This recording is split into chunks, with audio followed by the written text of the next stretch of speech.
Welcome back, folks, to Let's Play Spyro the Dragon. In the last part, I discussed Super Mario 64 for what must have been the 10,000th time, and I completely explored this level, or, well, almost did. I just need to get to the gate exit thing, and as I said, that is clearly the most important and most integral part of any Let's Play experience. Watching Spyro hover in the air, spinning around and around to return home, even though this is actually not his home. That gate is lying to me. It should say returning to hub. Alright, but we finished the dry canyon. We will leave those people to fight their war. And now we shall enter Cliff Town. Alright, so this is a town of cliffs, which is actually not true. It's a town under a cliff. So I was lied to, or I just lied to you. It's always interesting to see Spyro can fly pretty dang well getting into this place, but he can only glide in the game. Inconsistency is nice. Alright, so explore. Alright. But yeah, I noticed a lot of people really, well, I'm not gonna, obviously people have noticed for a while that people just love to discover things they feel as if they are new, because it's like, there's something very innate in all of us, our human curiosity to just see like, well, what else is there? What have I just not found? So if there's a way to compel you into finding something that you just haven't seen yet, it can be very rewarding to know that you put in a lot of the time and attention to look for something that is hidden. You know, even if it's an open site or an open view, a lot of times they can just say, hey, I found it. And usually that's sort of, I think it's benefited to a tangible number, which is why a lot of exploration games tend to be collectathons.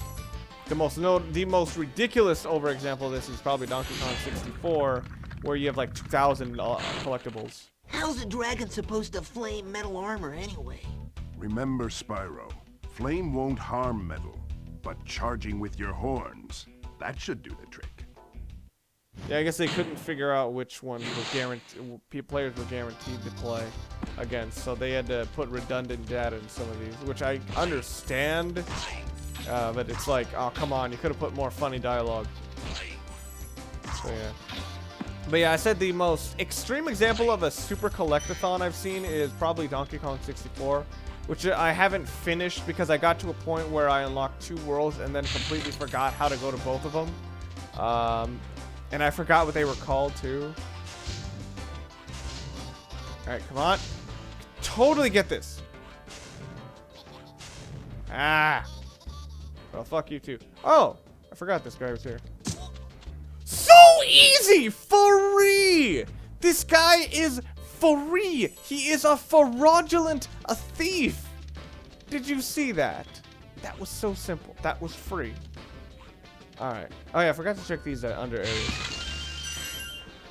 But, yeah, in Donkey Kong 64 you have like a million collectibles, so you have to absolutely explore the area and play every minigame.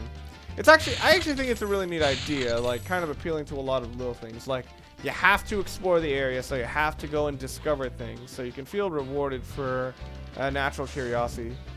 And this is where I sort of have, I think, separation of opinions. Like, I think discovery is sort of brought out better by curiosity. That's why I think it's really good when there are cues to like look for certain things in areas and not just like do random shit, because then it's like, what the hell are you really learn?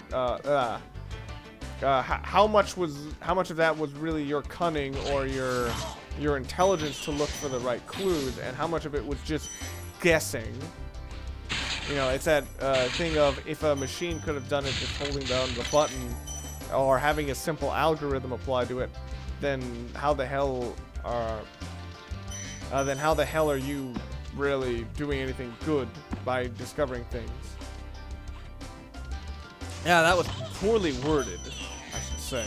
How are you supposed to feel good about knowing that you found something? Those are the words I meant to say. I think I'm hearing the na-na-na-na, man. Music in this game is also quite nice. Although it's really chill. Some people I know might not like that. Enzo. Hey, what's on the other side of that river? Why don't you glide there and find out? I don't know why I'm amused by that. It's like, he's like, what? You don't know what's over there? Brother, I'm not telling you. Alright, let's see. Yeah, this firework will go over there. Ah, I missed. Shit, I missed it. No! Whoa! Holy crap! That was close. Alright. Let's see. So yeah, I missed that fireworks explosion. I'm gonna try to like put it in the camera view. Because what always amused me about this game was that for the fireworks, they always had the fireworks doing the most absurd patterns that would not happen in real life, or if they did, like it would be completely by accident. Oh god, am I not gonna? No, I'm gonna make it. All right. So yeah, and they give you this. Actually, this is kind of a cool sort of thing where, as I said, I love heavy contrasting areas, or like something that just brings out something else. When you have these things next to each other, they just feel more complete. All right, and this is one of those things, like the town, which is a relatively claustrophobic area, and you just have this big open field. Oh, and if you don't know, the reason these posts are here, invisible barrier. And they weren't even like subtle about the invisible barriers here. It's just like, oh, you see these poles? Yeah, don't go past them. They'll kill you. So don't do it. I know that's not that easy to figure out, but just don't do it. I'm figuring a lot of accents lately. I have no accent, or I have no accent I'm aware of. Do I have an accent? I'm still on the random train of randomness. Polo! You've reached the highest point in Clifftown. You can get to almost anywhere from here. If I were you, I'd use that whirlwind there. Like, I had no idea what he was referring to until, like, I kind of thought to myself, oh, treasure I missed. But, yeah, that whirlwind, that shortcut queue. No!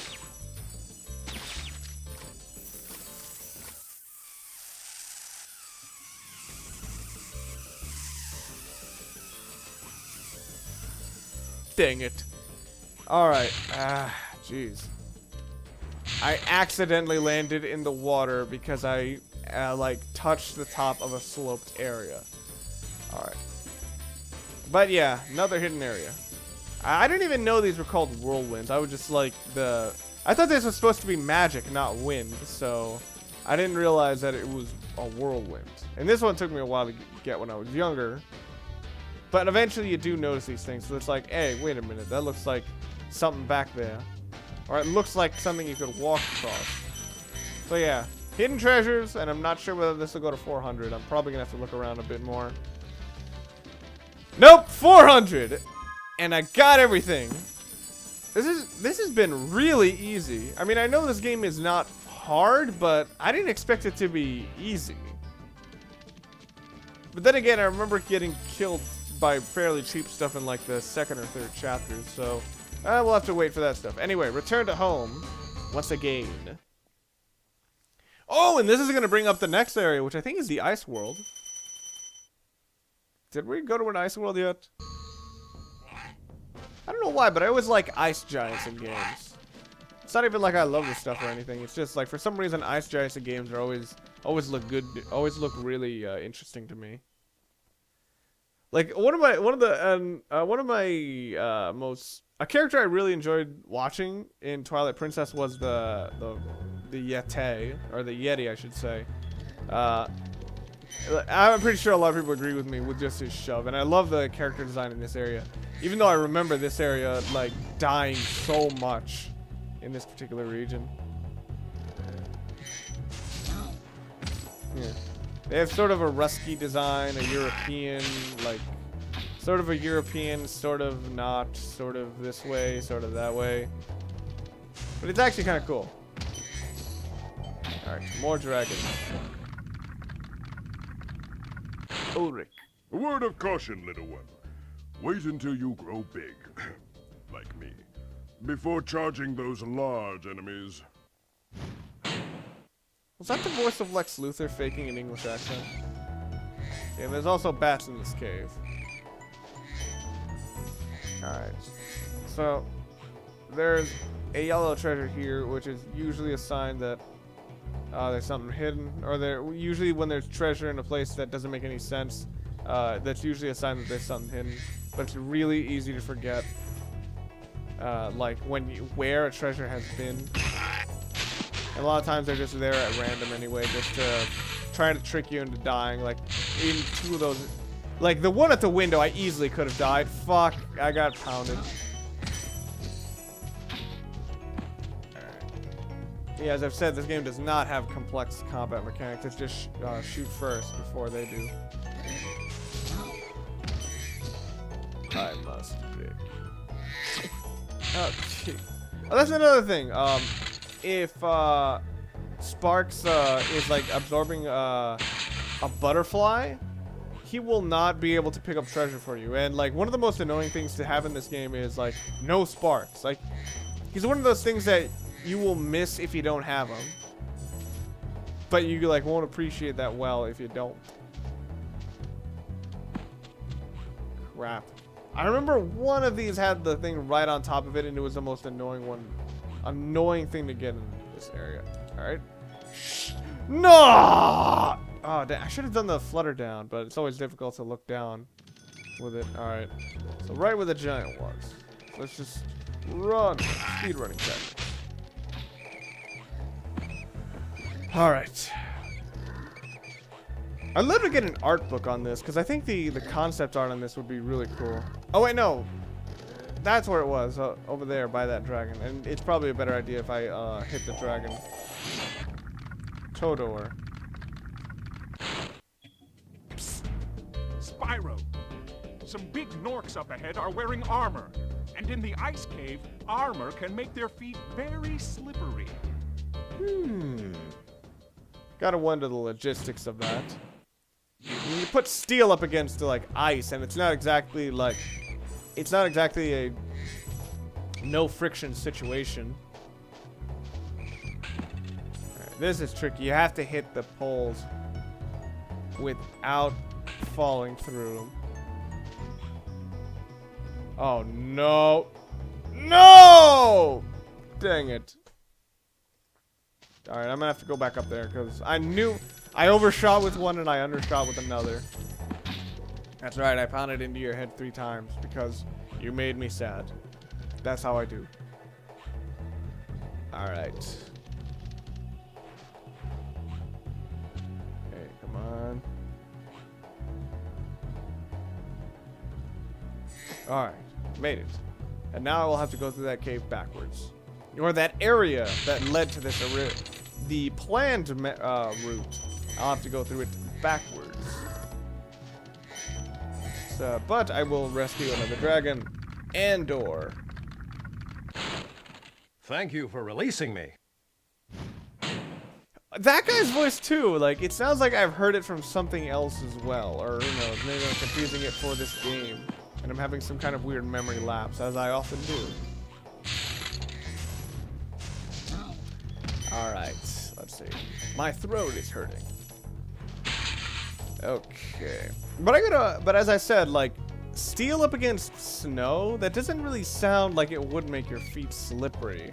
In fact, it actually seems like something that would make it more tough. But then again, it might be more slippery than, say, shoes. Wait, no, smooth.